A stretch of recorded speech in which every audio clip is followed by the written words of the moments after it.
नमस्ते मित्रों। आज हम सुनेंगे एक अद्भुत कथा जिसमें भगवान बुद्ध ने क्रोध पर विजय पाई। ये कहानी हमें सिखाती है कि शांत और संयमित मन से ही जीवन में सच्ची खुशी आती है। भगवान बुद्ध, जो राजा सिद्धार्थ के रूप में जन्मे, उन्होंने युवावस्था में महल और सुख सुविधाओं को त्याग दिया और साधु बनने का मार्ग अपनाया। उनका जीवन हम सबके लिए प्रेरणा है। सिद्धार्थ राजकुमार था। वह अपने राज्य के बाहर की दुनिया देखने निकले। उन्होंने देखा कि लोग दुखी हैं, रोटी के लिए तरस रहे हैं और गुस्से और लालच से पीड़ित हैं। एक दिन उन्होंने समझा कि दुख का कारण व्यक्ति का क्रोध और मोह है। उन्होंने तृप्ति और संतोष का मार्ग सिखाने का निश्चय किया।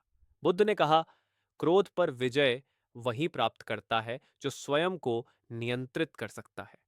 एक गांव में एक व्यक्ति था जिसका नाम था राघव। राघव बहुत गुस्सैल था और हर किसी से लड़ाई करता था।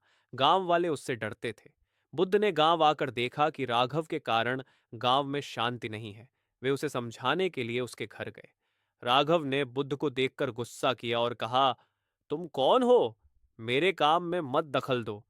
बुद्ध ने शांत स्वर में उत्तर दिया, मैं कोई विरोध करने नहीं आया, बल्कि तुम्हारे मन को समझने आया हूं। बुद्ध ने राघव से कहा, तुम्हारा गुस्सा तुम्हें दुख देता है और दूसरों को भी। क्या तुम चाहते हो कि जीवन में शांति आए? राघव ने कहा, हाँ, पर मैं क्रोध को कैसे छोड़ूं? बुद्ध ने उसे समझाया, एक, सांस पर ध्यान दो। दो, गुस्से के कारण को समझो।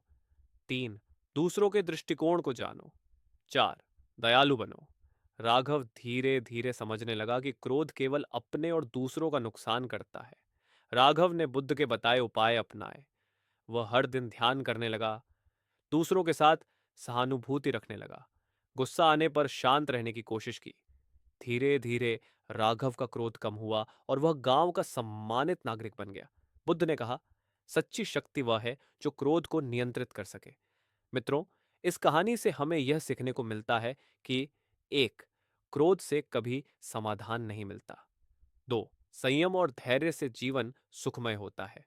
तीन, दूसरों के प्रति दया और करुणा हमें शांति देती है।